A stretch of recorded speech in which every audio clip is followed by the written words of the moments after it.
சக்தி திருமகன் நம்ம விஜய் ஆண்டனியோட நடிப்பில் வெளியான ஒரு படம் இது. விஜய் ஆண்டனி அப்படின்னாலே பார்த்தீங்கன்னா புதுசாக ஒரு ஜானரை வந்து சூஸ் பண்ணி நடிக்கிறதுல அவர் ஒரு எக்ஸ்பர்ட் அப்படின்னு சொல்லணும். ஸோ அந்த மாதிரி வந்து சக்தி திருமகன் ட்ரைலரில் பார்க்கும்போது ஃபுல்லாக அப்படியே அரசியலாகவே போயிட்டு இருந்துச்சு. சரி, நமக்கும் அரசியலாக ரொம்ப பிடிக்கும், போய் பார்ப்போம் அப்படின்னு போய் பார்த்தோம். இங்கே கட்சியை நடத்துகிற அத்தனை பேருக்கும் தேர்தல் அரசியல் தானே ஆட்சியை பாத்திரம். வீட்டுக்காக ஒண்டி படைக்கிறவன், கொள்ளையடிக்கிறதுக்காக கொடியை தூக்குறவன், அத்தனை பேருமே ஆட்சியை பிடிக்கிறதா கொள்கைன்றான். ஸோ இப்போ இந்த சக்தி திருமகன் படத்தோட கதை என்ன அப்படின்னு பார்த்தோம்னா, படத்தோட வில்லன் வந்து பார்த்தீங்கன்னா ஒரு பெரிய கிங் மேக்கராக இருக்காரு. நம்ம பிரசாந்த் கிஷோர் மாதிரி ஒரு கதாபாத்திரத்தை காட்டுறாங்க. ஆக்சுவலாக அரசியல் வியூக வகுப்பாளர் அப்படிங்கிற மாதிரி காட்டுறாங்க. ஸோ அவர் வந்து பார்த்தீங்கன்னாக்கா ஒருத்தனை வளர்க்குறாப்புல. அந்த ஒருத்தன் யாருன்னா நம்ம படத்தோட ஹீரோ. சின்ன வயசுலேருந்தே வந்து பார்த்தீங்கன்னா விஜய் ஆண்டனி வந்து நம்ம வில்லன் கிட்டேயே வளர்றாப்புல.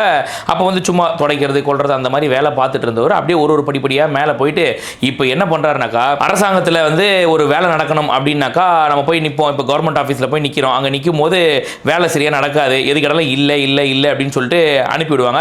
அந்த மாதிரி இல்லை அப்படின்னு சொல்கிறவங்களோ இல்லை பணம் கொடுத்து ஏமாந்தவங்களோ யாராக இருந்தாலும் விஜய் ஆண்டனி தனியாக ஒரு பிரைவேட் ஒரு ஆஃபீஸ் மாதிரி வச்சு நடத்துகிறாப்புல. அங்கே வந்து விஜய் ஆண்டனியை பார்த்தாங்க அப்படின்னாக்கா விஜய் ஆண்டனி ஒரு பர்சன்டேஜில் வந்து அவங்களுக்கு அந்த வேலையை முடிச்சு கொடுப்பாரு. அப்படி அவர் வேலைகளை முடிச்சு கொடுக்கறதுலேயே பார்த்தீங்கன்னா கிட்டத்தட்ட 6000 கோடி சம்பாதிக்கிறார். யார்? ஒரு மிடில் மேனாக இருக்கக்கூடிய நம்ம ஹீரோ விஜய் ஆண்டனி வந்து ஒரு 6000 கோடி சம்பாதிக்கிறாப்புல. இந்த மாதிரி சின்ன சின்ன வேலையை பண்ணி கொடுத்து பர்சன்டேஜ் வாங்குறவளே இவ்வளோ சம்பாதிக்கிறார் அப்படின்னும் போது ஒரு கடத்தில் என்ன பண்ணுறாருன்னா நம்ம வில்லனுக்கு எதிராக செயல்படக்கூடிய நிலைமை ஏற்படுது நம்ம ஹீரோக்கு. ஸோ அதை வந்து நம்ம வில்லன் கண்டுபிடிச்சிடாரு. கண்டுபிடிச்சிட்டு விடமாட்டேன் அப்படின்னு சொல்லிட்டு நம்ம விஜய் ஆண்டனியை பிடிச்சி ரொம்ப டார்ச்சர் பண்ணி ஒரு 6 மாதத்துக்கு அவர் மேலே இல்லாத கேஸ் எல்லாம் போட்டு அடுத்த 10 வருஷத்துக்கு அவனை கோர்ட்டு கேஸு ஸ்டேஷன் தான் நீ அலையணும் அப்படிங்கிற மாதிரி நம்ம ஹீரோவை திரிய விட்டுறாப்புல. இதனால மனம் நொந்து போன நம்ம ஹீரோ என்ன முடிவு எடுத்தாரு, இதுக்கப்புறம் என்ன நடந்துச்சு அப்படின்றது தான் படத்தோட கதை. இதுவரை கிடைச்ச தகவல் படி 6236 கோடியே 24 லட்சம் ரூபாய். Not a small time UG group. மக்களோட மக்களா penetrate ஆகி we think it has roots since 1960s. படத்தோட பாசிட்டிவ் என்ன அப்படின்னு பார்த்தீங்கன்னா, இந்த படத்தில் சொல்லப்பட்ட அந்த அரசியல், தமிழ்நாடு அரசியல் எப்படி நடந்துட்டு இருக்குது, இந்திய அரசியல் எப்படி நடந்துட்டு இருக்கு அப்படின்றத ரொம்ப டீட்டெயிலாக புட்டு வச்சுட்டாங்க. அப்படியே அதாவது கரண்ட்லி இப்போ அரசியல் எப்படி நடந்துட்டு இருக்கோ அதை அப்படியே காமிச்சிருக்காங்க கண்ணு முன்னாடி. பார்க்கும்போது பரவாயில்லப்பா, செம்மையான போல்டு அட்டெம்ப்ட் இது அப்படிங்கிற மாதிரி தோணுச்சுன்னா, அவ்வளோ அப்பட்டமா ஒரு பதவியை தக்க வச்சுக்கிறதுக்கு ஒரு அமைச்சர் என்னென்னலாம் பண்ணுறாரு அப்படிங்கிறது, சிஎம்க்கு இருக்க பவரை விட சிஎம்மோட மனைவிக்கு எவ்வளோ பவர் இருக்குது அப்படின்றத காட்டும் போது அப்படியே தமிழ்நாட்டை தத்துருவோம் படமாக எடுத்திருக்கீங்களா அப்படிங்கிற மாதிரி தோணுச்சுன்னா பார்த்துக்கோங்களேன். அதே மாதிரி படத்தில் வந்து ஒரு மிடில் மேனாக இருக்கக்கூடிய நம்ம விஜய் ஆண்டனி வந்து இந்த அளவுக்கு சம்பாதிக்கிறார் அப்படின்னாக்கா அப்ப ஆட்சியில் இருக்கவங்க எவ்வளவு கோடி சம்பாதிச்சிருப்பாங்கன்றது யோசிச்சு பாருங்க. அந்த மாதிரி படத்திலே ஒரு வசனம் வரும், வெறும் ஒரு பர்சன்டேஜ் வாங்குற என்னையே திருடங்கறியே, அப்ப நீ எவ்வளவு வாங்கியிருப்ப, நீ எவ்வளவு பெரிய திருடனா இருந்திருப்ப அப்படிங்கிற மாதிரி ஒரு வசனம் படத்துல வரும்னா பாத்துக்கோங்களேன். அதே மாதிரி படத்துல வந்து இன்னொரு விஷயமும் சொல்லியிருப்பாங்க, யாராவது ஒருத்தர் நல்லது பண்றேன் அப்படின்னு சொல்லிட்டு வந்தான்னாக்கா அவனை நாங்கள் மீடியாக்களை வச்சு அவதூறு பரப்பிடுவோம், காவல்துறையை வச்சு அடைக்கிறோம் அப்படின்ற மாதிரிலாம் இப்போ தாவேக்காக நடக்கிற விஷயத்தை அப்படியே அப்பட்டமா வந்து சொல்லியிருப்பாங்க படத்தின் மூலியமா. இது வந்து உண்மையிலேயே மக்கள் பார்க்கும்போது அந்த அளவுக்கு ஒரு வரவேற்பு, தேட்டர்லேயே அவ்வளோ கிளாப்ஸ் வந்துச்சுன்னா பார்த்துக்கோங்களேன். அது அப்படியே அப்போ மக்களுக்கு அது தெரியுது அந்த விஷயங்கள் எல்லாம். அதுக்கு தான் சொன்னேன் இது ஒரு சரியான போல்டு அட்டெம்ப்ட் இந்த படம் அப்படின்னு சொல்லிட்டீங்கன்னா, இன்னைக்கு இருக்கக்கூடிய இந்த ஆட்சியாளர்கள் அவங்க வந்து ஃபாலோ பண்ணாத விஷயங்களை மற்ற கட்சிகளை ஃபாலோ பண்ணு, மற்ற கட்சின்னு சொல்ற விட தாவேக்காவை நீங்க இதெல்லாம் ஃபாலோ பண்ண, ரோட் ஷோ காட்டக்கூடாதுன்னு சொல்றாங்க இல்லையா, அந்த மாதிரி விஷயங்களை படத்துல சூப்பரா வச்சு பேசியிருப்பாங்க. IB, DAS, SAG, so many officers and forces can't catch fucking one guy. There is no one fucking reason to wait, Ram. அதே மாதிரி இன்னொரு விஷயம் கூட படத்துல ரொம்ப அருமையாக காமிச்சிருப்பாங்க. அதாவது ஒரு அரசியல்வாதி தனக்கு ஒரு வேலை நடக்கணும்னா அது எப்படி போய் அவன் முடிச்சுக்கிறான் அப்படிங்கிறது. உதாரணத்துக்கு பார்த்தீங்கன்னா, இப்போ நிதி ஆயோக் கூட்டத்துக்கு நம்ம முதலமைச்சர் போகாமல் இருந்தார் 3 வருஷத்துக்கு. அப்படி போகாமல் இருக்க முதலமைச்சர் திடீர்னு இப்போ போறாரு. எதனால் போறாரு அப்படின்னு பார்த்தீங்கன்னா, இடி ரைடு இங்கே வருது. இந்த இடி ரைடு வந்த உடனே பார்த்தீங்கன்னா உடனே அவர் கிளம்பி அங்கே போறாரு. அங்கே போனதுக்கப்புறம் இந்த இடி ரைடு என்ன ஆச்சுன்னே தெரியாது, அப்படியே மறைஞ்சிரும். புரியுதுனா இல்லையா? அந்த மாதிரி இடி ரைடு அனுப்பி மிரட்டி வர வைக்கிறது அப்படிங்கிற மாதிரி ஒரு விஷயத்தை படத்தில் ரொம்ப தெளிவாக காமிச்சிருப்பாங்க. உண்மையாக சொல்லணும்னா படத்தோட ஃபர்ஸ்ட் ஹாஃப் ஃபுல்லாக திமுகவை குனிய வச்சே குத்திருக்காங்க இந்த படத்தில். படத்தோட செகண்ட் ஹாஃப் ஃபுல்லாக இந்த பாஜகவை ஏர்ல வச்சு வெளுத்து விட்டுருக்காங்க. அதே மாதிரி படத்தோட ஹீரோ விஜய் ஆண்டனி நம்ம நினைச்சிட்டு இருக்கோம். உண்மையிலேயே படத்தோட ஹீரோ யாருன்னா வாகை சந்திரசேகர். ஒரு சில காட்சிகள் மட்டும் தான் வருவார். ஆனால் வர காட்சிகள் அப்படியே பார்த்தீங்கன்னா நம்ம மனசுல பயங்கரமா பதிஞ்சிரும்.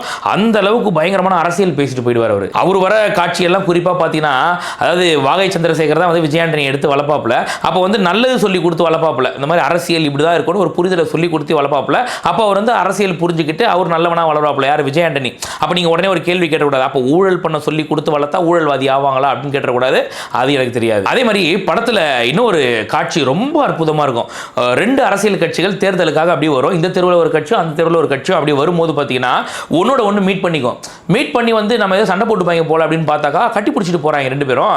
அப்போ வந்து வாகைச்சந்திரன் சொல்லுவார், 2 பேரும் ஒரு கூட்டாளிங்க தான், சரியா, அவனுங்க ஏமாத்த தான் வந்திருக்கானுங்க, நம்ம தான் காசை வாங்கிட்டு ஏமாறுறோம். நீ காசை வாங்கிட்டு ஏமாந்துட்டு அவங்கள போயிட்டு ஏமாத்துறாங்க, 5 வருஷம் ஏமாத்துறாங்கன்னா எப்படிறா இதெல்லாம், அவன் ஏமாத்துறாடா வரானே, அவன் அதை புரிஞ்சுக்கணும் நீ அப்படின்ட்டு ரொம்ப சூப்பராக ஒரு அரசியல் பேசியிருப்பாப்புல. படத்தோட ஒன்லைன் மெசேஜ் என்ன அப்படின்னாக்கா, கேள்வி கேளு, கேள்வி கேட்க பழகிக்கோ. ஒரு தப்பு நடக்குது அப்படின்னாக்கா ஏன் நடக்குதுன்றது கேள்வி கேட்டு பழகிக்கோ. ஒரு நலத்திட்டம் வழங்குறாங்க அப்படின்னாக்கா இதனால இவங்களுக்கு என்ன பயன் பார்த்துக்கோ, உன் காசை எடுத்து உனக்கே கொடுக்குறாங்கன்றது தெரிஞ்சுக்க அப்படிங்கிற மாதிரி தான் படத்தில் ஒரு அரசியல் பேசியிருப்பாங்க. 200 கோடி சும்மாவா? 700 கோடி ரூபாய் லாபமா? தலைக்கு 1000 கோடி 8000 கோடி, சுமார் 197 crores. அதே மாதிரி இன்னொரு விஷயம், இப்போ நம்ம கூட கேட்டுட்டு இருக்கோம்ல, பாஜக எதுக்கு நமக்கு எதுவுமே செய்யல, பாஜக மக்களை வந்து இந்த மாதிரி பண்றாங்க அப்படின்றோம்ல, ரொம்ப சூப்பராக தெளிவாக எடுத்து போட்டாங்க. மொத்தம் 120 கோடி மக்கள் இருக்காங்க இந்த இந்தியாவில். எல்லாருக்கும் நல்லது செய்யறதுக்காக நான் வந்திருக்கிறேன், பணம் இருக்கவன் பொழைச்சி போ, பணம் இல்லாதவன் நீயே போய் சுடுகாட்டில் போய் படுத்துக்க அப்படிங்கிற மாதிரி சூப்பராக ஒரு அரசியல் பேசியிருப்பாங்க. உண்மையிலேயே நடக்கிற விஷயத்தை அப்படியே சொல்லியிருக்காங்க, கண்ணு முன்னாடி கொண்டு வந்து அப்படியே நிற்க வச்சிருக்காங்க. ஒரு 10 லட்சம் கூட உன் அக்கௌண்ட்டில் இல்லைன்னா நீங்களாம் எதுக்கடா வாழற அப்படிங்கிற மாதிரிலாம் கேட்டிருப்பாங்கன்னா பார்த்துக்கோங்க. அப்போ வந்து இவங்க வந்து எல்லாத்துலேயும் வரியெல்லாம் ஏற்றுவாங்க. அதையும் படத்தில் காமிச்சிருக்காங்க. பால் விலை, அந்த வரி, இந்த வரி, எல்லாத்தையும் விலையெல்லாம் ஏற்றிடுவாங்க. கேஸு, பெட்ரோல், டீசல் எல்லாம் ஏற்றிடுவாங்க. ஸ்டேட் மானியம், சென்ட்ரல் மானியம் ஏற்றிடுவாங்க பயங்கரமாக. இதெல்லாம் ஏற்றுவாங்களே தவிர மக்களோட வாழ்வாதாரம் கிடையாது. ஜிஎஸ்டி வாங்குவியே, எங்களுக்கு ஏதாவது நீ கொடுப்பியா? கொடுக்க மாட்டோம். எதுக்காக கொடுக்க மாட்டோம்? பணக்காரன் நல்லா வளர்ந்துட்டு இருக்கான், ஏழைகளுக்காக நாங்கள் ஆட்சி நடத்துகிறோம் அப்படிங்கிற மாதிரி இந்த படத்தில் ரொம்ப நெத்தியில் அடித்த மாதிரி ஒரு அரசியல் பேசியிருப்பாங்க. உண்மையிலேயே இந்த படம் வந்து அரசியல் தெரிஞ்சவங்களுக்கு ஒரு பெரிய ட்ரீட் அப்படின்னு சொல்லுவேன் நான். அதாவது இப்போ நடக்கக்கூடிய அரசியலை அப்படியே மொத்தமாக அப்படியே கண்மடி வந்து போகணும்னா பார்த்துக்கோங்களேன். குறிப்பாக இந்த திமுக பண்ணக்கூடிய ஒரு அரசியலும் பாஜக பண்ணக்கூடிய அரசியலும் அப்படியே கண்ணு முன்னாடி வந்து போகணும்னா பார்த்துக்கோங்களேன். அதே மாதிரி இந்த அரசியல் தெரியாத நபர்கள் இந்த படத்தை போய் பார்த்து கொஞ்சம் தெரியாவது கற்றுக்காங்க அப்படின்னு சொல்லுவேன். எனக்கு அரசியல் பற்றி பெருசாக இன்ட்ரெஸ்ட் இல்லைப்பா அப்படின்னாக்கா மேபி உங்களுக்கு வேணால் இந்த படம் பிடிக்காம போக வாய்ப்பு இருக்குது. ஏன்னா வந்து இந்த படத்தில் ஊழல் அப்படின்னு சொல்கிற விஷயங்கள் ரொம்ப ஃபாஸ்ட்டாக போயிட்டே இருக்கும், அப்படியே உங்களால் ஃபாலோ பண்ண முடியாது. ஸோ ரொம்ப வேகமாக காமிச்சிருவாங்க. ஸோ அதெல்லாம் எங்களுக்கு தெரிஞ்சதுனால ஓகே நாங்கள் பார்த்துட்டு போகிறோம். பட் ஜென்ரலாக ஒரு மக்கள் போய் பார்க்குறாங்கன்னா அவங்களுக்கு மேபி அதை கேட்ச் பண்ணுறது கொஞ்சம் கஷ்டமாக இருக்கும். அதே மாதிரி ஒரு சில சீன் வந்து சினிமாக்காகவே எடுத்து வச்ச மாதிரி இருக்கும். விஜய் ஆண்டனி ஒரே நபர் வந்து எல்லாரையும் கேள்வி கேட்குற மாதிரி, அவர் ஒருத்தரே வந்து மொத்தமாக தட்டி கேட்குற மாதிரி, போலீஸை போட்டு வெளுக்கிற மாதிரி, அதெல்லாம் சினிமாக்கான ஒரு உறுத்து அதை அப்படி தான் எடுத்து வச்சிருக்காங்க. ஸோ அதெல்லாம் ஸ்கிப் பண்ணிட்டு மொத்தமாக இந்த சக்தி திருமகன் படம் எப்படி இருக்குது அப்படின்னு கேட்டிங்கன்னா எல்லாரும் பார்க்க வேண்டிய ஒரு படம், எல்லாரும் தெரிஞ்சுக்க வேண்டிய ஒரு படம். அதுவும் குறிப்பாக இந்த சமயத்தில் தேவையான ஒரு படம். எலெக்ஷனுக்கு முன்னாடி கண்டிப்பாக மக்களுக்கு ஒரு ரீகேப் கண்டிப்பாக வேணும். ஏன்னா என்னென்னலாம் பண்ணுறாங்க, நீ திரும்பவும் காசு கொடுக்குறான்னு சொல்லிட்டு அவனுக்கே ஓட்டை தூக்கி போடுவேன். அப்புறம் ஓட்டு போட்டதுக்கப்புறம் நீ கொடுத்த மனு கூவத்தில் மிதக்குதுன்னு அவனையே குறை சொல்லுவேன். அவன் மிதக்க விடுறது தான் ஆட்சியில் வரான், அவன் உன்னை ஏமாத்த தான் ஆட்சிக்கு வரான். அப்படி இருக்கும்போது நீயே காசை வாங்கிட்டு போய் ஓட்டை போட்டு அப்புறம் ஏமாந்துட்டேன்னா என்ன பண்ணுறது, என்ன ரங்கா நியாயமா அப்படிங்கிற மாதிரி தான் இந்த படத்தில் சொல்லியிருப்பாங்க. ஸோ அதனால் இந்த படத்தை எல்லாரும் கண்டிப்பாக கம்பல்சரி பார்க்க வேண்டிய ஒரு படம். பேர் என்ன? அவன் பேரு எல்லாருமே ஒதுங்கி போயிட்டா. இந்த படத்துக்கு நம்ம வாய்ஸ் ஆஃப் லிங்கேஜ் சேனல் கொடுக்கக்கூடிய ரேட்டிங் 8/10. இந்த ரிவ்யூ பிடிச்சிருந்தா மறக்காம லைக் பண்ணுறது மட்டும் இல்லாமல் உங்கள் ஃப்ரெண்ட்ஸ்க்கும் ஷேர் பண்ணுங்க. கருத்துக்களை இருந்தால் கண்டிப்பாக கமெண்ட் செக்ஷனில் சொல்லுங்க. இன்னும் நம்ம சேனல் சப்ஸ்கிரைப் பண்ணனா மறக்காம சப்ஸ்கிரைப் பண்ணிக்கோங்க. அப்போ தான் நம்ம போடுற வீடியோஸ் எல்லாம் உங்களை வந்து சேரும். இன்னொரு இன்ட்ரெஸ்டிங் வீடியோவில் சந்திக்கிறேன். Bye by.